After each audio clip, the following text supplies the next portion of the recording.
জি, আলহামদুলিল্লাহ। গতকালকে যে আজকের ম্যাচটা একটু দেখতে ভালো লাগছে। শান্ত ভাই এবং আপনার তাজিম সাকিব, জাকির আলী অনেক অনেক ভালো ব্যাটিং করেছে। আর মুশফিক ভাই ব্যাটিংটা তেমন ভালো হয়নি, কারণ উনি ফ্লপ খেলেছে একই ম্যাচে। তো আমি বলতেছি ওই মুশফিক ভাই জায়গায় অন্য কাউকে যদি এখানে ইমপ্রুভ করা যায় তাহলে অনেক ভালো হবে। যেমন মুশফিক ভাই খেলাটা পছন্দ অনেক পারফরমেন্স ভালো হয়নি, ঠিক আছে।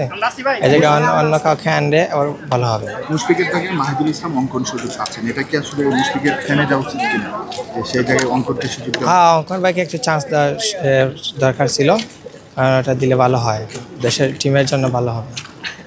ওনার জায়গায় অন্যদেরকে চান্স দেওয়া জরুরি, কারণ ওনার তো পারফরমেন্স ভালো হচ্ছে না, উনি ফ্লপ যাচ্ছেন।